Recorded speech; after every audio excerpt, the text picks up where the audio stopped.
Hi guys, this is Mike Ryan from the Fastball USA Training Center. Check out our website, fastballusa.com.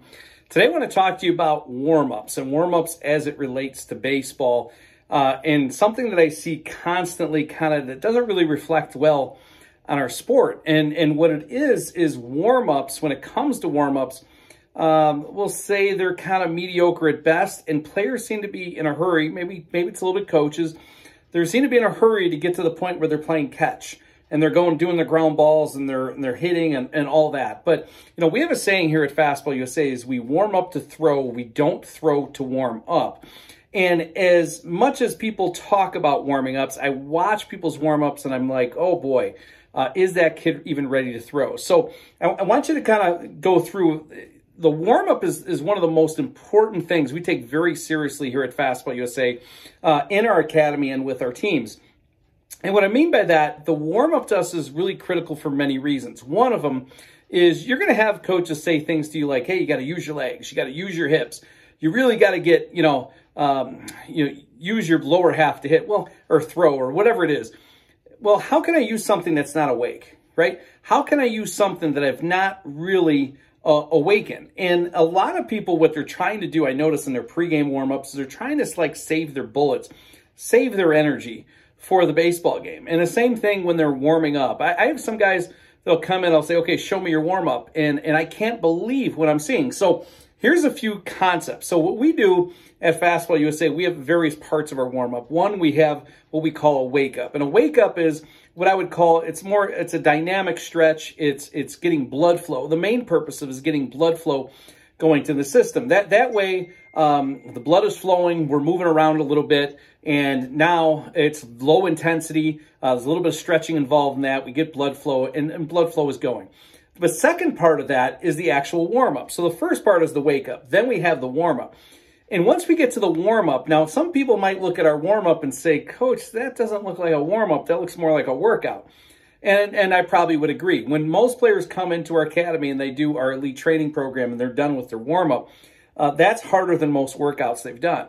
Now, people would say, is that excessive? I could tell you this. When players are done with our warm-up, they are pretty much juiced and loose to a point where they could pick up a baseball and be ready to throw the baseball and not kind of gingerly go to the baseball. And here's my point. When you spend more time on getting your body ready, head to toe, front to back, head to toe, and you get a good sweat going and you get every part of your body loosened up, by the time you actually pick up a baseball to throw, you're actually 99% loose. The last percent is actually just getting the arm loose. And it's a lot easier to get your arm loose when your body's loose head to toe. But for most warm-ups I see out there, they're average at best. And when a kid starts to pick up a ball and throw, he's really not what I call juiced and loose. He now has to, literally, he's throwing like he's 90 years old to his partner. And the kid's maybe only 15 years old. That doesn't make any sense to me. So now he's really trying to warm up his arm when his body's not loose. And then he ends up going to the bullpen. Now, I see this a lot where guys will do their bands. They'll do a few, they do their band work. And I'm looking at them like their body's not even loose. And they're worrying about warming up just their arm. That is a problem. So what we got to do in our warm-ups is we go through a wake-up and then we go through a warm-up, right? And then we do our icing on the cake is maybe more specific arm care stuff, and then our throwing. And we do all of that. So it could take us in half an hour before we pick up a baseball, right? We want our guys at very least sweating. We want them in a good sweat before they pick up a baseball and throw it. And we find that most people want to kind of cut that short. And that's not just for throwing, that's just for anything that you do. So if next time somebody tells you, hey, you got to use your legs, remember, you can't use something that's not awake. And the more you are ready physically, the easier it is to get the arm loose. And again, we warm up to throw, we don't throw to warm up. Now, a key part of this, most people are going to think, well, yeah, that's good from a health standpoint. And it is. But I want you to also think of it from a performance standpoint. If I'm going to come out in the first inning, say I'm a pitcher, come out in the first inning and have my best fastball in my first inning, that's going to take my body to be loose at maximum. I don't want to spend my first 3 innings getting loose. If I'm a hitter and I'm arriving in that first inning, I want to feel like I'm in the 3rd inning.